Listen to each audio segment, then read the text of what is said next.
Hey everybody. Now that I've been to Sea Otter, raced, did 3 races while I was there. The crit on Thursday, the circuit race on Friday, and my first A race of the season, which was the cross country race on Sunday. The circuit race was interesting. Being at sea level, I produced a lot more power, but I got dropped by the main group, but I still got dropped after some of my competitors, so I still got third. I got on the podium on the crit. The circuit race, on the other hand, went up the super big climb at Laguna Seca, but it also had the fun downhill of the corkscrew. That was a bit more difficult because I can't sustain that power on a climb for that long. So all the climbers were the ones that stayed out front, and they actually did really well. I was the final racer that was on course, so it was all the women race, all the amateur women, so non-pro 1, 2, and then several men's categories that were on the course at the same time.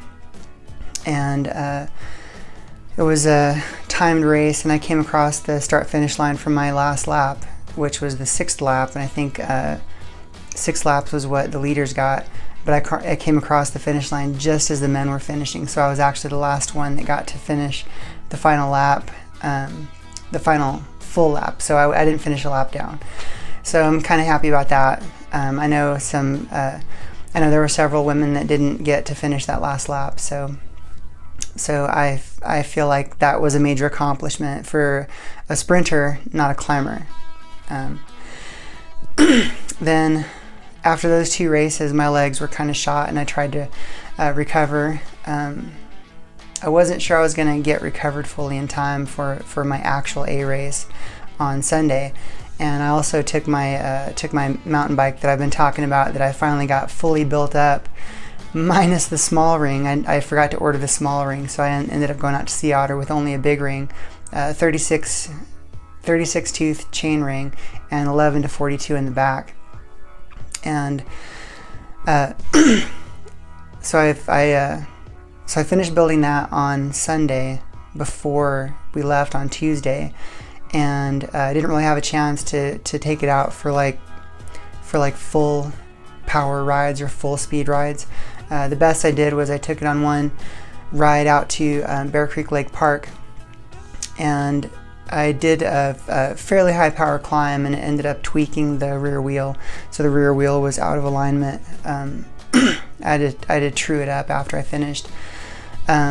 So I wasn't sure how the wheels would hold up and how everything would hold up, but when on Saturday at the Sea Otter venue, I decided I needed to take it out for like a real true test of how it can do. But as I got it off the bike rack, there was the rear tire was flat, and I tried to fill it up and it wouldn't hold air. So, I would go down and back, and by the time I got back, it was already down from, I was putting 35 psi in it, and it was already down to where it wouldn't register on my pump. So luckily, the slime tent was there at Sea Otter, and I went down there. Since I've been using slime in my tires forever, the tubeless system that I set up with slime, but I found out that I was using car-specific slime, not bicycle-specific slime. Found that out at the booth at Sea Otter, but they were fantastic. They gave me the rim tape, they gave me new valves, and they helped me get the wrong slime out and put the new slime in. So I got everything worked out, got it fixed, and went for my little ride that afternoon. Everything felt fine for the shakedown. Then the race that happened on Sunday morning, I wasn't sure how my legs would feel. There was some doubt, some very small doubt that I'd gotten the bike set up completely correctly, that everything was going to work the way it needed to work. Pressure in the fork, for example, that I had the right pressure in the rear tire, that it wouldn't come off the rim if I hit a corner too fast. Plus, I hadn't pre-ridden the course, so I was effectively riding it blind, riding at race pace, just relying on my skill to take care of all the nuances of an almost 30-mile loop. Luckily, most of it was on Jeep road and some paved roads out in the middle. I think it was on the Fort Ord military base, just outside of the Laguna Seca Raceway. Riding the course for the first time at race pace. There were some little sections that caught me off guard. Most of them, just my raw skill allowed me not to crash. There was a couple of them, you come around a corner downhill going very fast, and all of a sudden the whole main rideable section is washed out and there's bushes on both sides, so you really can't get off to the side. Come around the corner and hit those things pretty fast. There was a couple times I thought I was going to crash, but I didn't, which I'm really happy about, because crashing is never really a good thing. There was one piece that I did crash. I had just passed a guy. Actually, I just passed a woman and a man, and I was coming down another hill and it was a pretty fast flowy section, flowed around a left-hand banked corner immediately into a right-hand, and the right-hand corner, instead of being packed and banked, was sand. Not like the dry powdery sand, but more like sand castle, more like the kinetic sand, I guess. But anyway, my front wheel went into it. I was trying to slow down, but I didn't quite get slowed in time. So I ended up kind of going off the trail, had to unclip, and when I stepped off, the trail was sloping down, so I missed the ground and fell off and tumbled. And the funny thing was, I wasn't even concerned about the bike. I was more concerned that the people I just passed were going to catch me and see me crashed on the side of the trail. So it was more embarrassing than painful. I don't think there was any pain involved anyway. It was a very low speed, very cushiony crash. So, but I got back on, got back riding before anyone caught up to me. So it was a pretty uneventful little off on the bike. The interesting thing was, back at the beginning of the race, we all started off, I was trying to start off fairly conservatively, so I was just staying with the pack, and we got to a climb that everyone else got into their small ring, and they were just kind of spinning up this climb, but me having my big ring, I really couldn't, if I was going to go as slow as them, I would have been probably, 40 RPM, which is very difficult to do. So I went ahead and got out of the saddle and just kind of held a comfortable cadence, but I ended up going off the front. And that little move, I believe, shredded the entire group. It was a fairly small group, but I believe that was the move that caused the separation.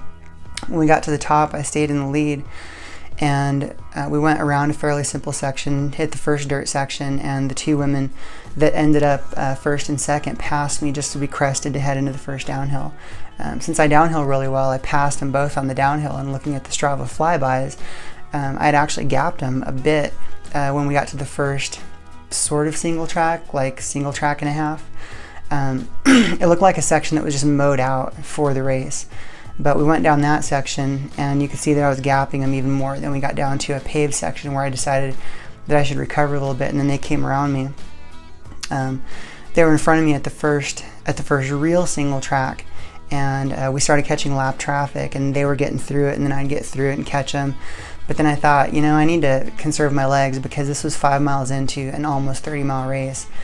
I thought that I had my nutrition set. I thought that everything would be fine, but I didn't know, because I didn't know if I'd recovered my legs, because like I said, they were burning from my little recovery ride on Saturday. My legs didn't feel good at all.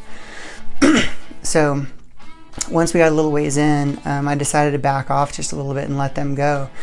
Trying to conserve as much as possible. At this point, I was in third place and hoping that we were far enough ahead, or that my conservative pace would be fast enough to stay ahead of anyone else in our group. Turns out that worked, and I did finish third. 2.5 hours later, I finished third. And the fourth place was, I think, 45 seconds behind me. Fifth place was another maybe minute behind her. So the first two were within a minute of each other. Third, fourth, and fifth were within about 2 minutes of each other, and I think sixth and seventh were much farther back.